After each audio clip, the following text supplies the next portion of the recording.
नमस्कार दोस्तों, 8 PM India में आपका स्वागत है। आप सभी को रंगों के त्योहार होली की बहुत बहुत शुभकामनाएं। आपका जीवन होली के रंगों की तरह खुशियों से सराबोर रहे। इन दिनों इंडियन नेशनल लोकदल नेता अभय सिंह चौटाला प्रदेश की भाजपा जजपा गठबंधन सरकार की बेकायदगियों और भ्रष्टाचार से लोगों को मुक्ति दिलवाने के लिए परिवर्तन यात्रा निकाल रहे हैं। यात्रा की शुरुआत 24 फरवरी को इनेलो सुप्रीमो और पूर्व मुख्यमंत्री ओम प्रकाश चौटाला ने मुस्लिम बहुल नूह जिले के सिंगार गांव से झंडी दिखाकर की थी। अभय चौटाला की यात्रा सोमवार को होडल से पलवल विधानसभा क्षेत्र में पहुंची। यहां पहुंचने पर पार्टी कार्यकर्ताओं और क्षेत्र के मोजिज लोगों ने उनका जोरदार स्वागत किया। इस मौके पर अभय चौटाला ने कहा कि जिस तरह पूर्व उप प्रधानमंत्री स्वर्गीय देवीलाल ने प्रदेश और देश से कांग्रेस सरकार को उखाड़ फेंका था, उसी तरह हरियाणा की जजपा भाजपा सरकार को उखाड़ फेंकने का समय आ गया है। कोई रोजगार नहीं है बच्चों को, आपको चिंता करने की जरूरत नहीं। आप सरकार बनाओ, आप परिवर्तन लाने का काम करो। आप जो परिवर्तन लाओगे, इन कांग्रेस को, बीजेपी को, जेजेपी को सत्ता से दूर रखोगे, सत्ता से बाहर कर दोगे। ये लुटेरे जब सत्ता से बाहर होंगे, कमेरे का राज आएगा। सबसे बड़ा फायदा युवाओं तुम्हें होगा। हर घर से एक पढ़े लिखे युवा को हम रोजगार और नौकरी देंगे, चाहे वो लड़का पढ़ा लिखा हो किसी घर का, चाहे किसी घर की बेटी पढ़ी लिखी हो। उन्होंने बीजेपी पर प्रदेश को जाति और धर्म के नाम पर बांटने का आरोप लगाया। अभय चौटाला जहां गठबंधन सरकार को निशाने पर ले रहे हैं, वहीं वे कांग्रेस पर भी कड़े हमले कर रहे हैं। उनका कहना है कि कांग्रेस बीजेपी की गोद में बैठी है।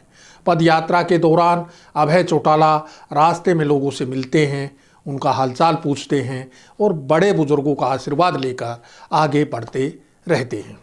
यात्रा के रास्ते में पड़ने वाले हर गांव में लोगों को अपने चिर परिचित अंदाज में संबोधित भी करते हैं। बीच बीच में पत्रकार वार्ता करके अपनी यात्रा के उद्देश्यों के बारे में जानकारी भी देते हैं।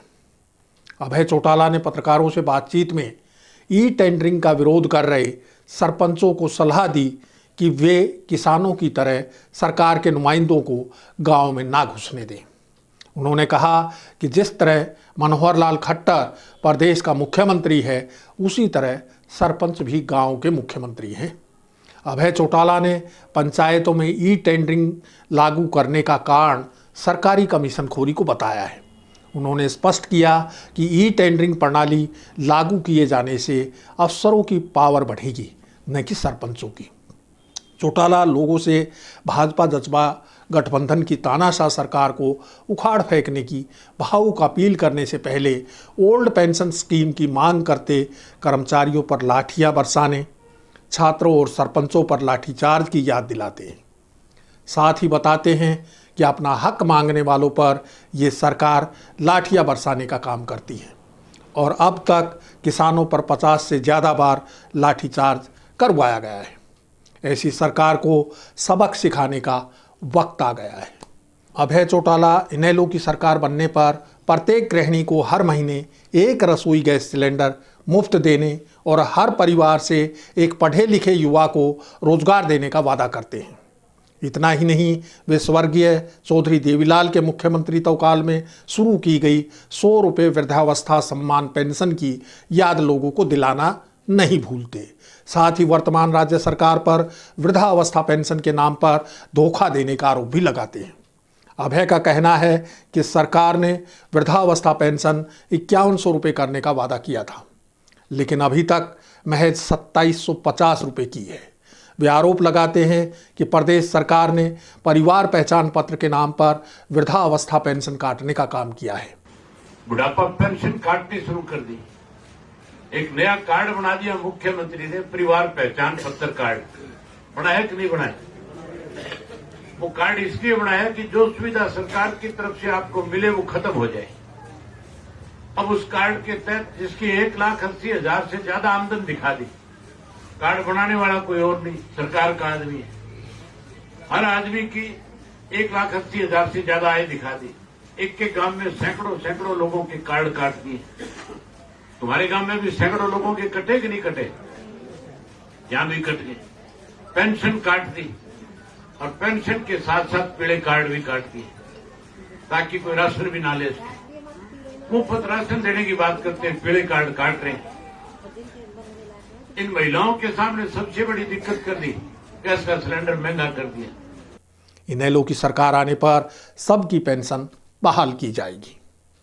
अभय चौटाला लोगों को संबोधित करते समय प्रदेश सरकार की विफलताओं को साझा करने के साथ साथ केंद्र सरकार को भी बढ़ती महंगाई और बेरोजगारी के मुद्दे पर कटघरे में खड़ा करते हैं।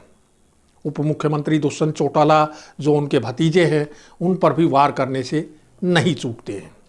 अभय चौटाला की परिवर्तन यात्रा को नूंह और पलवल दोनों ही जिलों में लोगों का खासा समर्थन मिल रहा है। गौरतलब है कि इन क्षेत्रों में इनेलो का काफ़ी प्रभाव रहा है। खास तौर पर मेवात में मुख्य मुकाबला इनेलो और कांग्रेस के बीच ही होता आया है। 2018 में अजय चौटाला और उनके बेटों के अलग होकर जननायक जनता पार्टी बनाने के बाद से इनेलो राजनीतिक रूप से हाशिए पर पहुंच गई थी।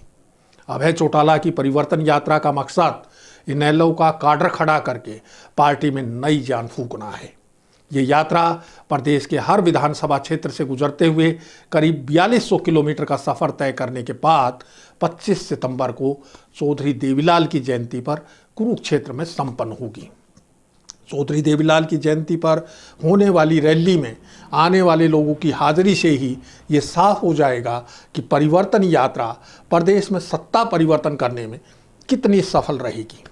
अब समय हो चला है आपसे विदा लेने का। जल्द फिर मिलेंगे एक नए मुद्दे और नए सवालों के साथ। नमस्कार।